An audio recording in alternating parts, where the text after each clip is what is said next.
It's been a rough couple of days. A few days ago, I left a comment in Chinese on a tweet sent out by Mr. Li Jianjiao, a spokesperson for China's foreign ministry. Since leaving that comment, it has gained a lot of attention, so I want to take this opportunity to address it, explain why I left the comment, my personal thoughts, and some of the reactions I have seen from people online. Then, I would like to leave it at that and hopefully just move on. Firstly, I would like to read out the translated comment. Mr. Li Jianjiao, today, as an Australian, I feel ashamed. I am incredibly apologetic. For the last 10 years, I have been working extremely hard to boost Sino-Australian relations.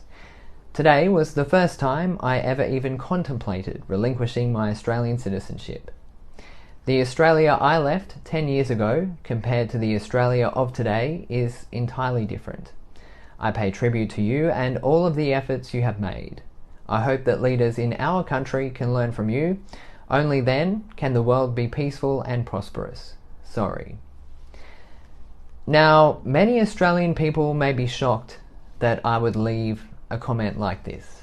So, I would like to explain how I was feeling at the time. This year, I have seen a lot of negativity toward China coming out of Australia from all levels. I was recently also shocked when I heard of the accusations regarding war crimes committed by Australian SAS soldiers in Afghanistan. Then, I saw the outrage that a single tweet caused among Australians, and I just felt totally alienated by the response. Why?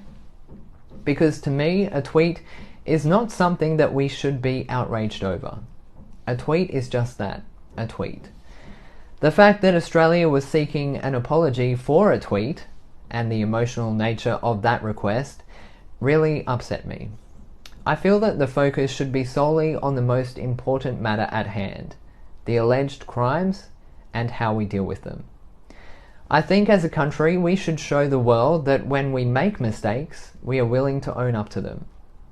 Now, my message has always been that we should be focused on our own internal issues, which is why I felt that turning the tweet into a headline-making incident was disrespectful toward the families of those affected by the accused war crimes. My apology to Mr. Zhao was not posted on the tweet in question, and my apology was a general apology, as a regular Australian citizen, regarding the constant allegations against China and the hostile sentiment and hate that has been brewing in our country. I have worked hard for 10 years here in China to improve relations between our two countries via culture, events, and also the programs that I work on. On that night that I left the comment in question, I was genuinely ashamed of our country for caring more about a tweet than the lives that were taken away as a result of our involvement in Afghanistan. I never imagined that this would be cause for such outrage, especially because of all of the negative tweets, articles and statements that have been coming out of Australia regarding China in recent months. Now, to address the part where I said it was the first time I had ever considered relinquishing my Australian citizenship, this was a way of expressing the shame I felt as a result of this whole incident. I have watched our reputation slowly degrade here in China over the last 24 months, and it has been very frustrating on a personal level because, to me, China is not a threat. Instead, it is an important partner for our country. At that moment, I truly did feel disappointment, and I felt that I could not relate to how this was being observed or interpreted in Australia. After all of the provocative comments, articles, and yes, tweets that I have seen coming out of Australia about China, I felt ashamed that we were the ones asking for an apology, especially because the outcry I observed due to a tweet was much louder and more emotionally packed than statements made to address the war crime accusations themselves. I would like to take this opportunity to remind you that I feel that I am a patriotic Australian and I love my country, but I'm also passionate about the China-Australia relationship too. I won't stop contributing my part to trying to repair the damage that has been done to the bonds between our countries and to continue building bridges. I use the word contemplate or consider while mentioning my citizenship. I merely meant to express that for the first time, as someone who had always been proud to be Australian and someone who has promoted Australia at every opportunity via the platforms provided to me in China over the years, I felt a disconnect. I can understand why this statement may upset some Australians, but at the same time, I am Australian, and I feel that the conversation about China should include everyone, even Australians that have lived a considerable amount of time in China. As I said in my comment, Australia has changed a lot over 10 years. Negative sentiment toward China is at an all-time high, and many of it, I believe, is unwarranted. I don't remember Australia as being a country so full of anger and hatred. From a young age, I was also taught to stand up for what you believe in, and I believe that a meaningful relationship between our countries is very important to our future. Now, I would like to speak about some of the comments I have seen online. 90% of the comments from Chinese people have been positive, and the general theme has been that I had nothing to be sorry for, that it was the government they were upset with, not the Australian people. Some said that by leaving that comment, they now had a newfound hope that Australia-China ties could be restored.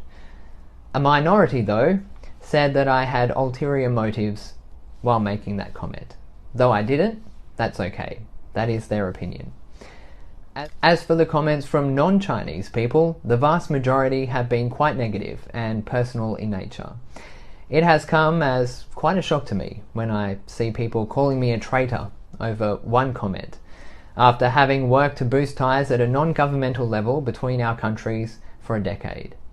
That's okay though. Everyone is entitled to their opinion, as am I. Now, moving forward, I would like to leave this incident behind me. I plan to continue working hard at what I'm doing. I will continue to learn more about China, engage with Chinese people, and present a positive impression of Australians to Chinese people. Although this comment may have upset a lot of Australians, many Chinese people have told me that they feel that this comment is proof that there are Australians that don't hate China just for the sake of hating China, and that there is still room for improvements in the relationship between our two countries. I hope that I have explained myself well enough in this video, but if you still feel upset by the comment that I have left, I apologize for any angst that I have caused. At the same time, I hope that one comment of the thousands that I have made throughout my life won't be the single thing you use to judge me as a person or to judge my character. I would also like to say that I most likely won't speak about this in detail again in the future. I made a statement which I feel I am entitled to do so, and I won't go any further with it. I said what I said, I did what I did, and I will move on with my life and continue to work harder in hopes that one day we can have a better relationship with China. Thank you for listening.